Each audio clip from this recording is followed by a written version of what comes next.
case we have never met, I'm Michael Price, and I want to help you succeed in growing your business.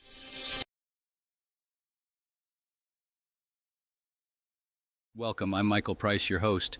And I'm Nancy, your co-host. Welcome to today's deep dive. We are really excited to have you with us today because we're getting into something pretty wild. Yeah, it's a massive topic. It really is.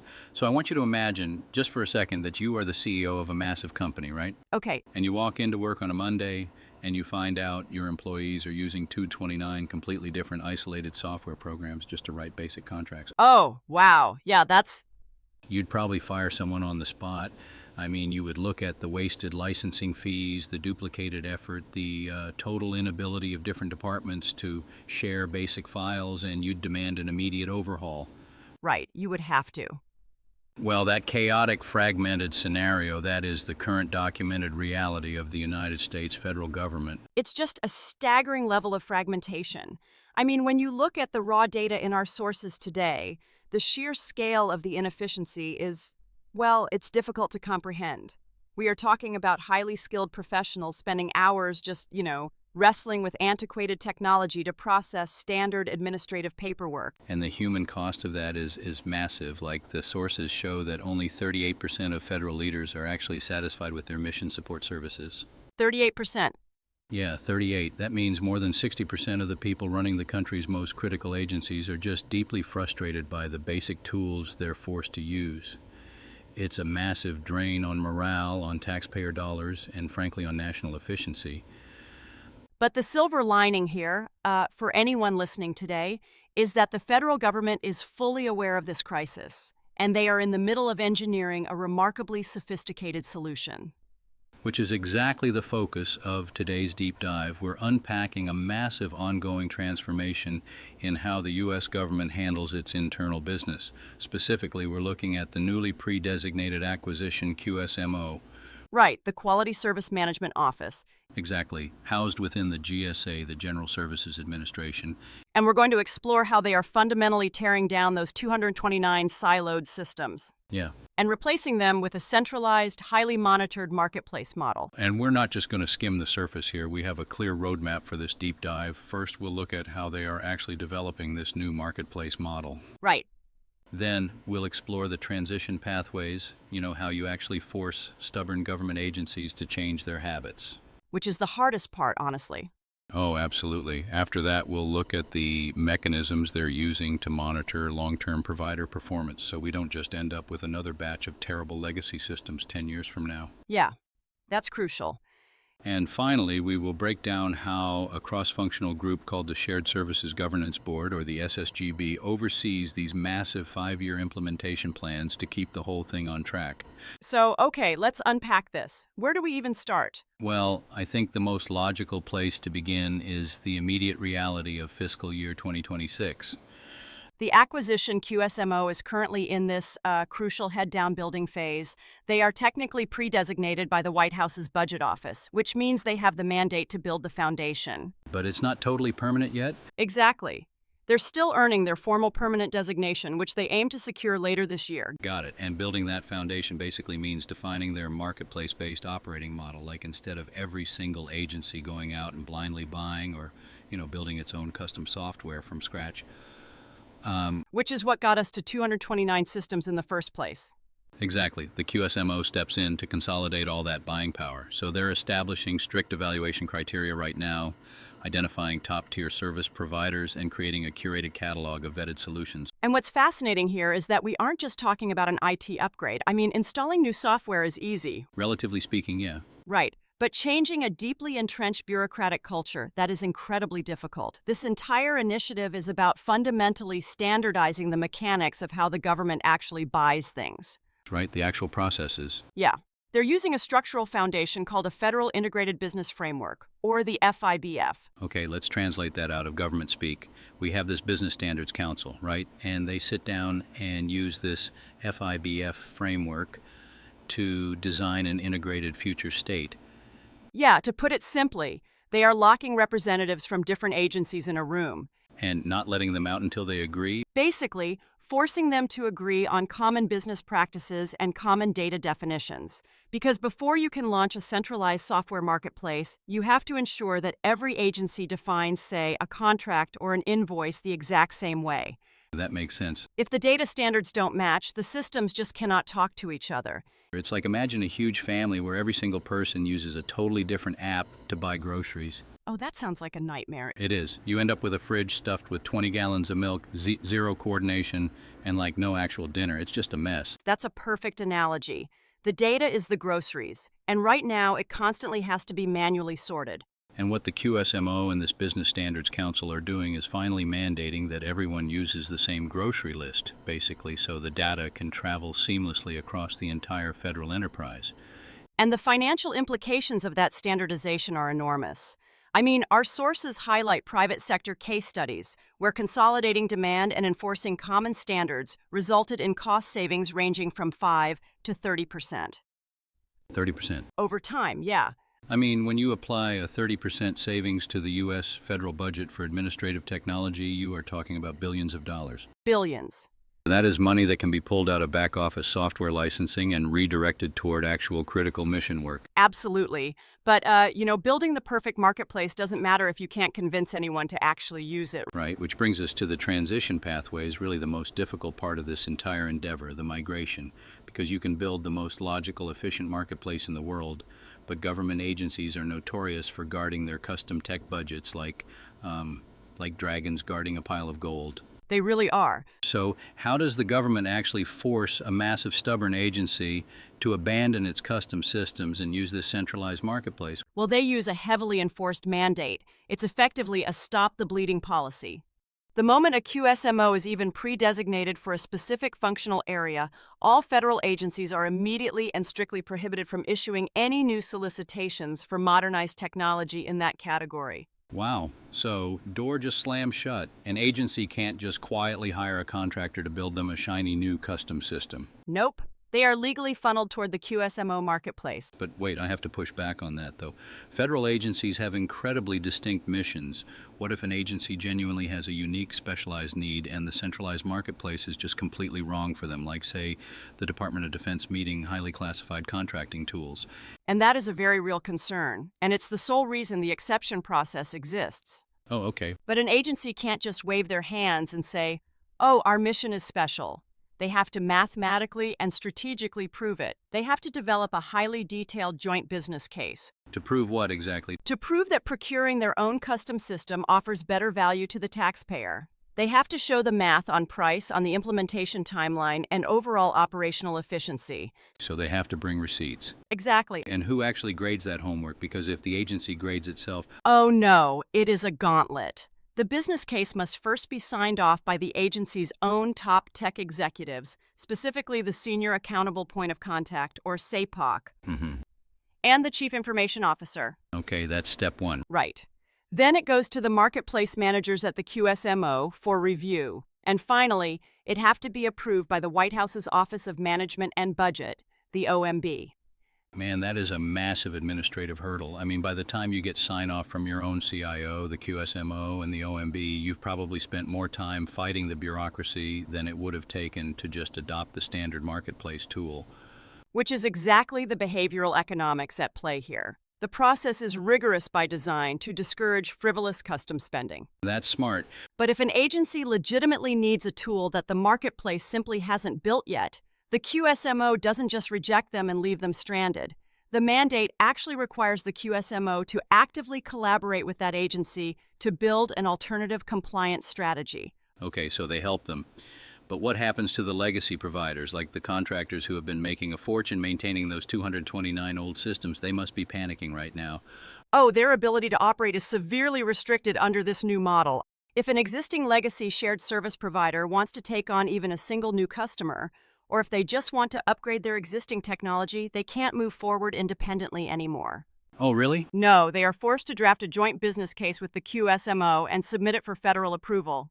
Wow. So it completely cuts off the backdoor funding for these outdated systems. But we can't ignore the human element here. When you shut down legacy technology and move to an automated shared marketplace, you are fundamentally changing the daily lives of thousands of federal employees who currently run those old systems. And the modernization strategy acknowledges that human impact directly. Agencies, Can't just flip a switch and fire the people who manage the old software. right. The parent agencies of these legacy providers are mandated to construct incredibly detailed workforce plans. They are given a 24 to 36-month implementation window specifically for this. 3 years. That is a massive runway just for workforce planning. What are they actually doing during that time? Yeah. The primary objective is retaining institutional knowledge. The federal government recognizes that the people pushing the buttons on the old systems possess deep subject matter expertise. Yeah. They know how the government actually runs. Exactly. So the goal over that 3-year window is to reskill and retrain those employees. The agencies actively work to shift them away from low-value, repetitive data entry tasks and transition them into high-value, strategic work. Okay, so we have the marketplace foundation built on standard data, and we have the aggressive transition pathways forcing agencies to migrate. This leads to a massive lingering concern, though. Which is, If you essentially force a captive audience of federal agencies to use a single centralized marketplace of vendors, how do you prevent those vendors from becoming incredibly lazy? I mean, without free market competition pushing them, how do we ensure this new centralized system doesn't just devolve into the new bad legacy system a decade from now? well, that is the third critical pillar of this transformation, long-term performance monitoring. The QSMOs are not just acting as a static digital catalog that lists software and then, walks away. Right. They have an ongoing, highly active role in continuously evaluating and improving the providers on their platform. The sources mention they institute a structured customer engagement and feedback model, right? Yeah, it operates as a continuous feedback loop. The QSMO constantly tracks how these providers are performing in the real world. They aggregate the experiences of the various agencies using the tools to ensure the marketplace solutions remain high quality, responsive, and capable of adapting to new needs. So the QSMO isn't just stocking the shelves. They are the platform owner actively kicking out apps that crash or get one-star reviews from the agencies. It's like an app store curator. That's a great way to put it. And they don't just rely on subjective reviews. They lean heavily on hard data. A key mechanism they use to enforce these high standards is something called transactional data reporting, or TDR. Okay, TDR. I saw that acronym in the documents. How does TDR actually function as a mechanism for quality control? Well, under these new common standards, vendors can be required to automatically report massive amounts of data generated during the actual purchase and usage of goods or services. Okay, So every single transaction leaves a detailed digital footprint. like a highly detailed credit card statement that automatically categorizes your spending to show you exactly where you're wasting money. Precisely. It provides the government with real-time granular data. The QSMO analysts can look at this data to analyze broad buying behaviors, identify pricing anomalies, and objectively measure whether a vendor is actually delivering the value they promised. It removes the guesswork. Completely. If we connect this to the bigger picture, this continuous improvement loop is what separates a modern marketplace from static legacy government contracts. But I mean, the QSMO holds a terrifying amount of power in this ecosystem. They define the rules, they vet the vendors, and they judge the performance. Who is watching the watchmen? It is a brilliantly designed system of checks and balances. There's a secondary layer of oversight built directly into the hierarchy. Okay, who is this second layer? While the QSMO is busy monitoring the marketplace vendors, the GSA's Office of Government-Wide Policy is actively conducting ongoing, rigorous assessments of the QSMOs themselves. Ah, so the people grading the vendors are constantly being graded on how well they grade the vendors. Exactly. They are evaluated to ensure they maintain top-tier capabilities, and this assessment data is then fed directly up to the OMB, giving them the macro-level visibility they need. Which brings us perfectly to the final piece of the puzzle, the overarching governance, because an overhaul of this magnitude does not happen in a single fiscal year. No, definitely not. We're talking about dismantling decades of deeply entrenched bureaucracy. Who actually steers this massive ship over the long term? And this raises an important question. How do you maintain momentum funding and strict accountability across multiple presidential administrations and changing budgets?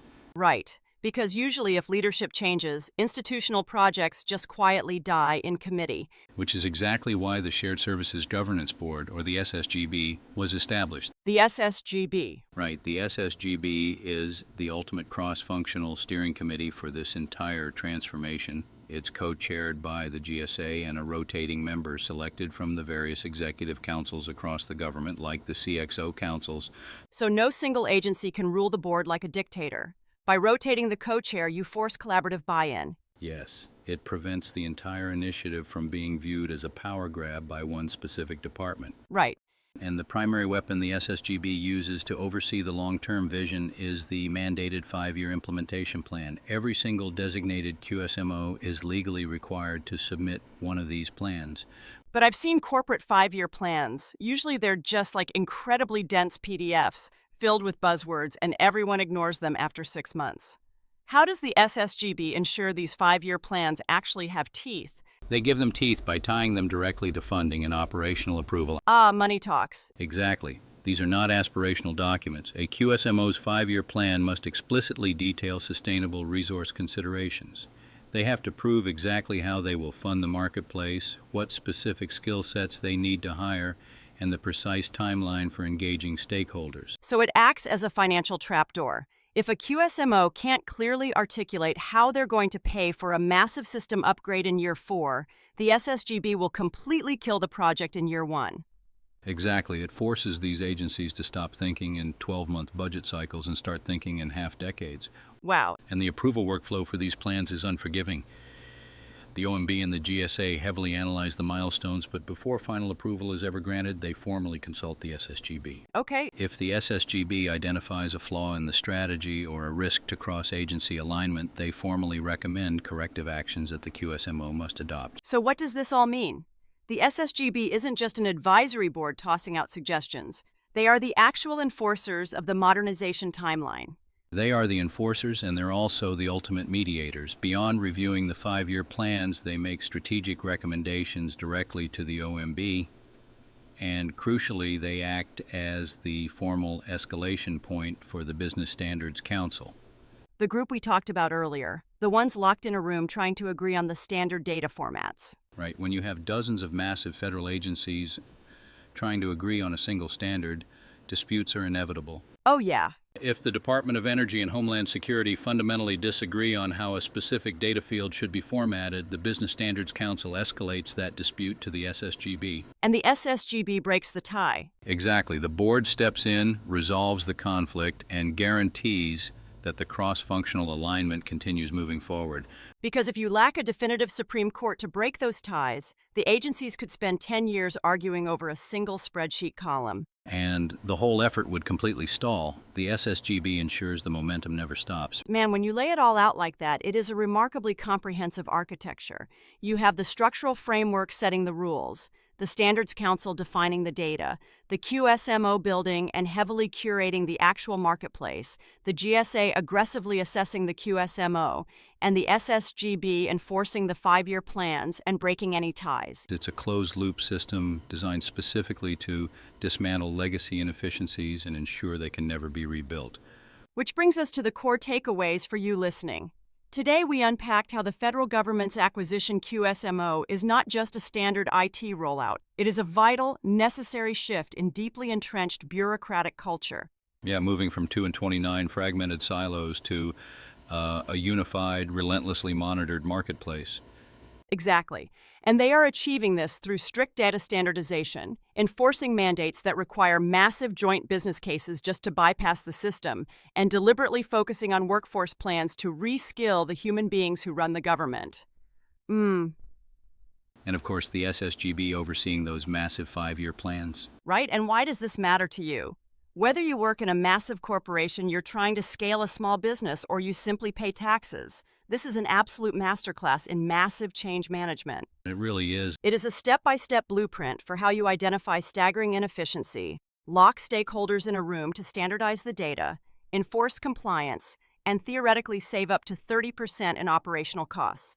It's definitive proof that even the most sprawling, stubborn organizations can be modernized if you apply strict governance and continuous data-driven oversight. Which leaves us with a final thought for you to mull over as you go about your week. If the sprawling, highly regulated U.S. federal government can actually manage to consolidate hundreds of redundant, fiercely protected legacy systems into a single accountability-driven marketplace, What deeply entrenched, wildly inefficient systems in your own industry, your own company, or even your daily life are long overdue for a centralized overhaul? That's a great question. Where in your life are you maintaining your own 229 different ways of doing the exact same thing? That definitely forces you to look at your own workflows differently. It really does. Thank you so much for joining us on this deep dive into the acquisition QSMO. We will see you next time. Thank you for watching. If you're interested in becoming a sponsor and sharing your product or service with the world, reach out to marketus.com. You can schedule a session to discover how we can work together. See you soon.